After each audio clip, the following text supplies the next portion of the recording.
Hello and welcome to my weekly video blog. So today on A Vogel Talks Menopause, I'm going to be talking about the menopause and bloating and foods that you need to be aware of. If you like my tips and advice, then please subscribe and remember to hit the bell icon so you can be notified of all my new videos. Feeling bloated after you've eaten is such a common digestive issue in the perimenopause and menopause, but it's easily avoided by just cutting out certain foods or food groups in your diet.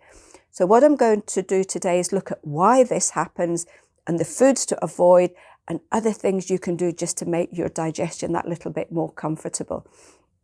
So why does this happen? We do know, and it's one of the things we've experienced over the years, is that hormonal changes can really have a huge impact on your digestion. It can slow everything down, so you get bloated feeling in the stomach, you get cramping, you get wind, you get bloated lower down, you get constipation or maybe a little bit of diarrhea. It can also reduce the production of stomach acid, and that will have a huge impact on how well your food is digested in the stomach. If it's not digested well in the stomach, that will cause problems right the way through the digestive tract, including lots and lots of bloating and wind. So what I'm going to look at here are the foods that can make this worse. So it's really easy, just by cutting out some of these foods, it can work wonders literally within 24 to 48 hours, sometimes a little bit longer. So the number one food group to avoid is your processed foods.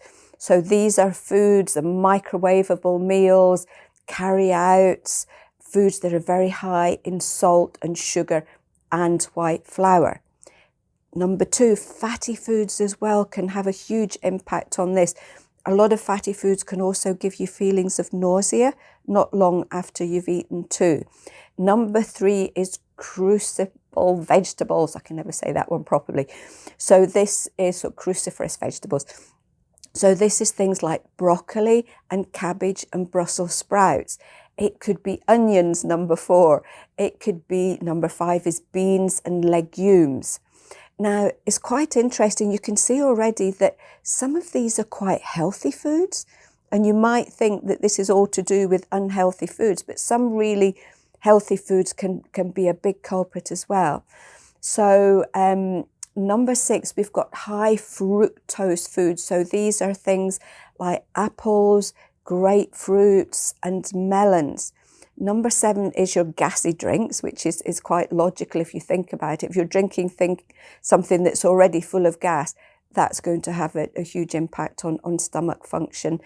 Number eight is gluten. So this is a huge range of foods. It's your breads, your pasta, your crackers, your biscuits, your cakes. That can have a huge impact. Also, although it's not gluten, you can look at crisps as well. They're another big trigger. And number nine is dairy products. So that's things like your cow's milk, cow's cheese, yogurt as well. So what can help to sort this one out? It's your diary. So you really need to do a diary maybe for a couple of weeks. It's going to be a very individual thing here. For some of you, it may be one group of foods. For others, it's something else. So knowing specifically what food or food groups are the triggers, it can make it much easier to then change your diet, even sometimes quite subtly. So how to do a food diary for those that have never tried it before. You're looking literally at doing it over a fortnight. You would write, you'd just have a little diary. You write everything that you eat on a daily basis, what you eat, what time you eat, and also the drinks that you are drinking. And very often, and then you put down when you start to get the bloating. And very often you will find that there's a link. You may suddenly find, oh, I always get bloated at 3 o'clock in the afternoon. And that's on the days that I have a sandwich for my lunch. So you know then that probably wheat, or if you have the same thing in your sandwich every week, then it may be the contents of the sandwich that you're eating as well. So this writing everything down and being totally honest about what you're eating, because it could be that little something that may be healthy that may be causing all the problems. So it's a really good idea to be really thorough with this, and hopefully that will give you a good idea and hints as to what you're eating, when you're eating, and what's causing the problems. So the other thing to do here is don't have big meals. Once you have identified what food groups are causing this, you just slowly cut them out your diet. Don't eat big meals as well, because that's going to have a huge impact on bloating too. Chew well. So if you chew your food really well here, that's going to improve digestion all round.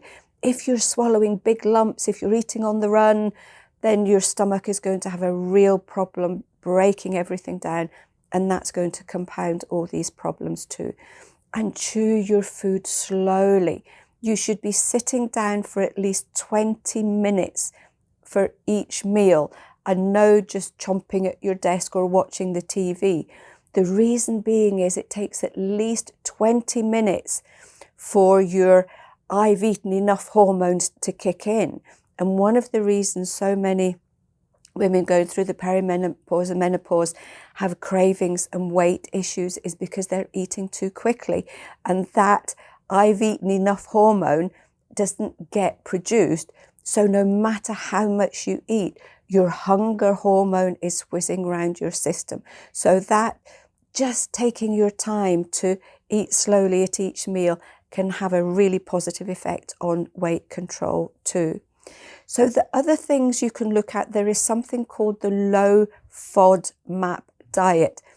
It's a little bit complex, so I'm not going to go in it here, but it's easy enough. If you Google it, you will find all the information.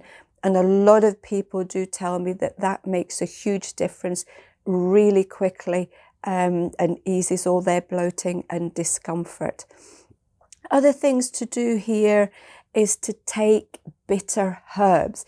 Now, bitter herbs are bitter, and what they do is the minute you eat them or take them as a tincture, they are stimulating all your gastric juices. They're getting your whole digestive tract ready for eating. And again, that will ease the burden on your stomach and the rest of the digestive tract.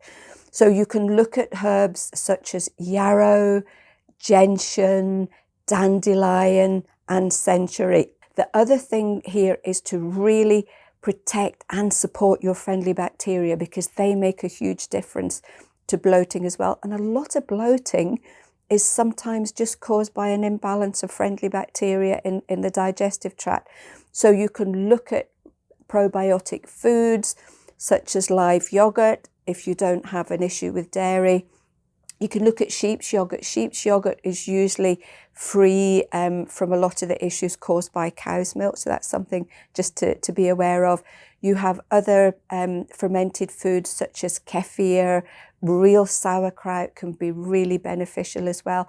And you can also take probiotic supplements on a daily basis. You can also try Molkazan fruit. This is an aid for general digestion, which can be taken on a daily basis in a little bit of water. And the other really important thing is don't drink whilst you're eating, because that will dilute your digestive juices. So wait half an hour, don't drink anything half an hour before you eat, and don't drink anything until half an hour has passed after you've finished eating. And that's another one of these little hacks that can make a difference really, really quickly. So I hope you found this one helpful. It's such a common problem, and so many of us experience these at some time or another. So if you have any more questions about this, if you have found what's helped you and the bloating, or if there's any specific foods that really bloat you up and you know it very, very quickly, then please share them with us. We'd love to hear your stories. And until then, I will see you next week for another edition of A Vogel Talks Menopause.